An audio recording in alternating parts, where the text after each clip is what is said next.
Halo pemirsa, jumpa lagi sama aku, si tukang baca novel karya Siti Sheldon. Yang aku bacain ini judulnya Kilau Bintang Menerangi Bumi 1. Kita udah episode yang ke-11.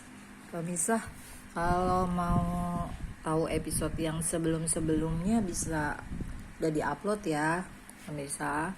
Dan kalau boleh, kalau sudi, tolong subscribe ya.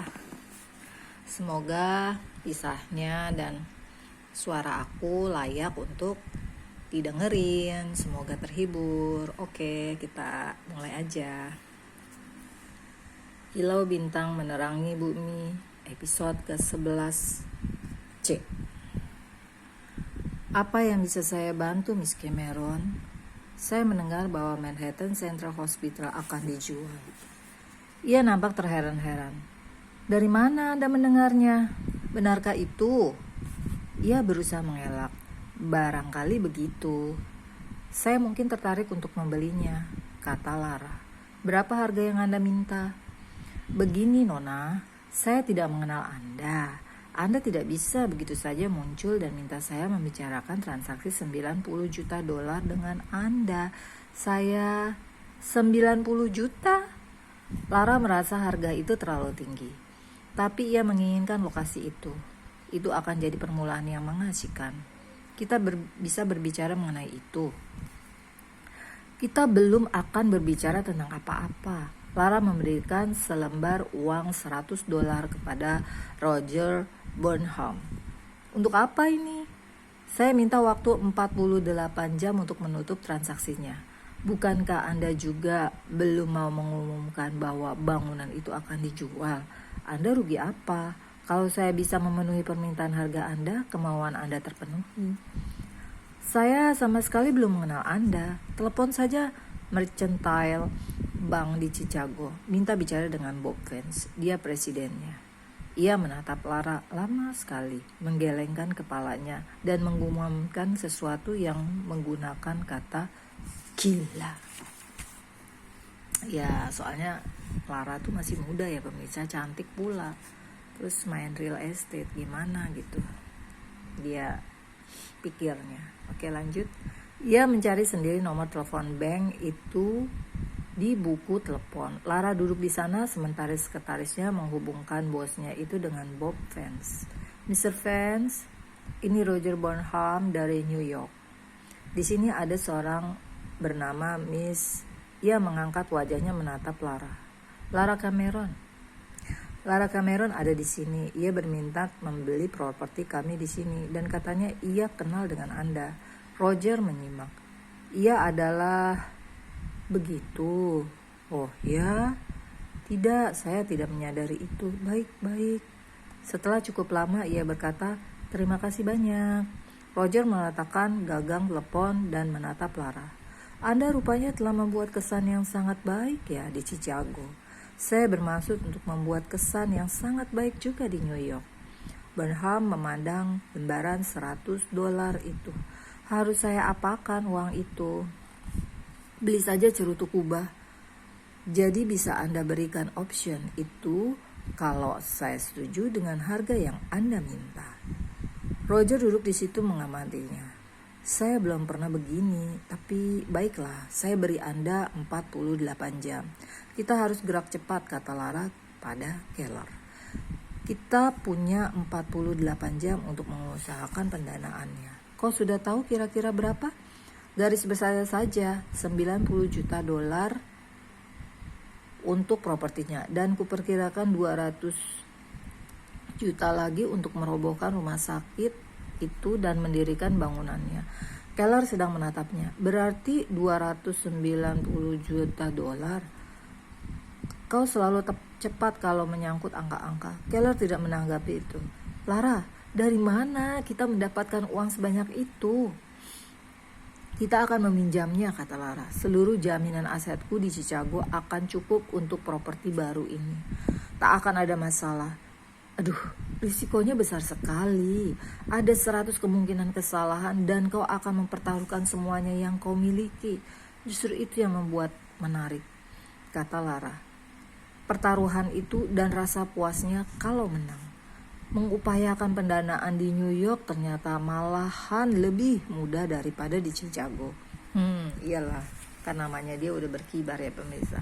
Dan lebih sulit lagi saat Lara mencari dana di Glass Bay, saat pertama kali dia bangun gedung ya pemirsa. Itu ada di awal-awal episode. Wali kota Koch belum lama mengumumkan sebuah program perpajakan yang dikenal dengan sebutan 421A yang menyatakan bahwa developer yang mengganti bangunan yang sudah tak berfungsi dapat meminta beberapa jenis fasilitas pembebasan pajak ditambah dengan 2 tahun pertama bebas pajak.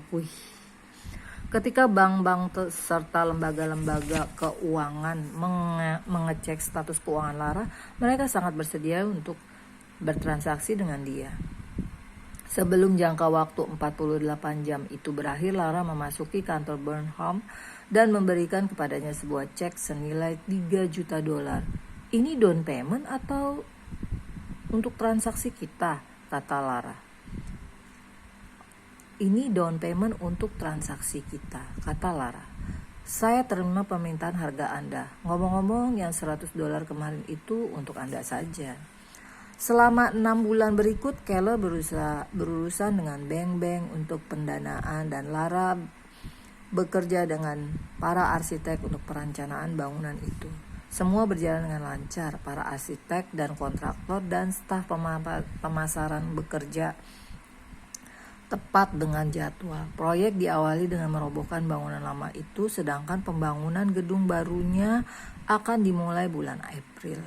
Lara diliputi rasa tegang. Setiap pagi jam 6 ia sudah berada di lokasi proyek menyaksikan proses konstruksi gedung itu. Ia frustasi karena pada tahapan ini pembangunan itu ada di tangan para pekerja.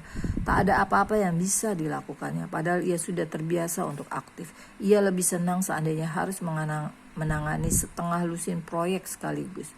Bagaimana kalau kita coba cari satu proyek lagi, kata Lara kepada Keller. Proyek ini saja sudah membebanimu sampai di telingamu. Kalau kau bernafas terlalu keras, sedikit saja semuanya akan berantakan. Tahukah kau bahwa setiap sen yang kau miliki sudah kau pertaruhkan membangun proyek ini? Kalau ada sedikit saja yang salah, tidak akan ada yang salah. Lara mengamati ekspresi wajah Keller. Apa yang kau khawatirkan? Transaksi yang kau buat dengan lembaga keuangan simpan pinjam itu. Memang kenapa? Kita sudah memperoleh pendanaannya kan? Aku tidak suka pasal tentang tanggal penyelesaian proyek. Kalau gedung itu tidak selesai tanggal 15 Maret, mereka akan mengambil alih dan kau akan kehilangan semua yang kau miliki. Lala teringat akan gedung yang dibangunnya di Glass Bay dulu dan bagaimana teman-temannya membantunya serta menyelesaikan untuk dia.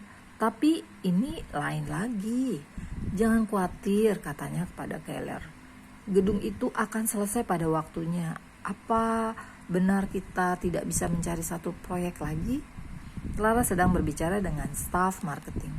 Toko-toko eceran di lantai dasar sudah ditandatangani kontrak sewanya, kata marketing manajernya kepada Lara.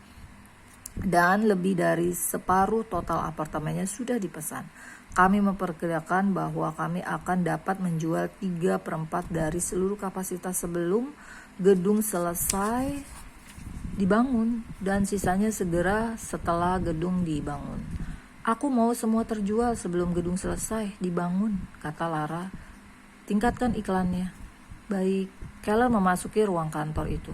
Aku harus memberikan pujian padamu, Lara. Ternyata kau benar, gedung itu akan selesai sesuai tanggal jadwal. Gedung itu akan jadi mesin uang pada tanggal 15 Januari, 60 hari sebelum tanggal penyelesaian tingkat-tingkat kerangka dan dinding-dinding raksasa itu telah selesai dan para pekerja sudah mulai memasang jaringan kabel listrik pada saluran air. Lara berdiri di sana mengawasi para pekerja itu di suatu tingkat jauh di atas. Salah seorang pekerja berhenti sebentar dan mengeluarkan sebungkus rokok dari sakunya. Dan saat melakukan itu sebuah kunci Inggris lepas dari genggaman tangannya dan jatuh ke tanah. Jauh di bawah sana, Lara memandang ke atas seakan tak percaya saat kunci Inggris itu melayang ke arah dia berdiri. Ia melompat ke samping menghindari dengan jantung berdebar keras. Pekerja itu nampak melongo ke bawah. Ia melambangkan isyarat, "Oh, maaf," dengan tangannya. Dengan wajah mulam, Lara naik ke lift konstruksi dan menuju ke tingkat tempat pekerja itu berada. Dengan mengabaikan pemandangan di bawah yang membuat kepala pening, ia melangkah keluar dari lift, menghampiri pekerja itu. "Kau menjatuhkan kunci Inggris itu." "Ya, maaf." Lara menampar pipinya dengan keras. "Kau dipecat. Sekarang turun kau dari sini." "Hei," katanya, "itu kan tidak disengaja. Saya keluar dari sini." Pekerja itu menatap Lara untuk beberapa saat, lalu berjalan pergi dan turun melalui lift itu. Lara